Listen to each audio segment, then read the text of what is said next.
Welcome to the 300 Seconds on Agency Growth podcast. I'm Patrick Ryan, and today I'm joined by Ali Reid, who's the Chief Growth Officer at Brainlabs. Welcome, Ali. Thank you for having me. It's a real pleasure to be on the podcast. Thank you for joining us. So I'm going to get straight into it. How are you guys carving out a specific proposition for Brainlabs in what can sometimes be seen as a very commoditized market? I think propositions need to be really simple, really clear, really easy to understand. And if you have to explain it in 5, 6, 7 different ways, it's not a strong proposition because you're probably trying to create something for someone else, which is a white space. It's like, oh, it's over there. No one's doing that. So we'll say that we do that. And then it becomes aspirational. It becomes something that's not really true for you. And if it's not true for you and true for your people, if you then try and talk about it more broadly in marketing or in pitches, clients can see through it. They think it's just a slogan or it's, you're trying to sound different. For me, when we went in and we talked about what do we really stand for, it was about going back to the root of why we existed in the first place, why we were started, and actually what we are about when we are doing our very best work, when we're having really joyful conversations with our clients, when we're having fun in our work. That is the best of Brainlabs, and that's what is the kind of lightning in a bottle, and that's part of what I think the proposition then becomes and how you articulate that when you're doing your best work. You can't have a conversation in media today without hearing those 2 letters, AI, or talking about technology. And you talked about it at Brainlabs using your kit to automate those sort of repetitive tasks.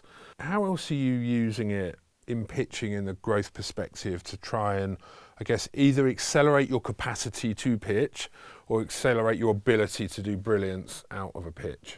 There have been lots of agents and skills, Claude skills, that we've been building. One of my favourite was built by one of my team. We call him Ralph. And Ralph is like one of those really mean outside eyes. Okay. So when some of our more smaller pitches come in and they're actually run by the practice teams rather than by growth specifically, we give them a virtual growth person. And Ralph will sit there, read the brief, look at your first articulation of the brief behind the brief or the map or the narrative arc for the pitch, and we'll start to pick holes in it. And it's been one of the most successful things, a very tactical thing to do from a growth perspective. More broadly, though, in terms of technology for the agency outside of growth, but just broader proposition about what we're doing. There has been a real investment in making sure that it's not just about the efficiency drivers. It's about the stuff in front of us, not the efficiency behind us, that actually I think is going to be the real game changer. Not talking about efficiencies, but actually revenue generative. And that's what clients want. That's what our PE backers want. That's where they want to see the growth come from. So what are the tools that we're building that are actually going to deliver different results faster, jumping on the competitive advantage and always being that kind of at that pioneering edge of innovation. And then again, that will be caught up. The evidence is pretty clear that if you have prospected a client, you are 3 times more likely to win it than one that comes in cold to you. How are you guys approaching strategic long-term prospecting?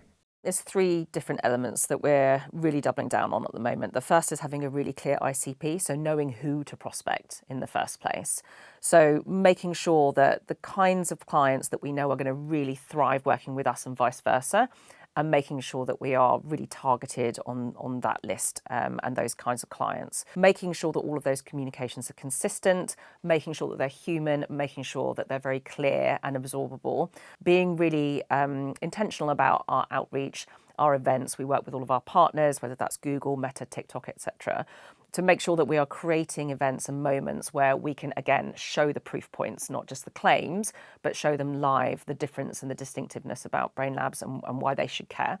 Then when we start to get those kind of warmer leads, one of my favourite things to do is like doing a proper workshop. We did that recently with a very big luxury brand. We called it a flirt.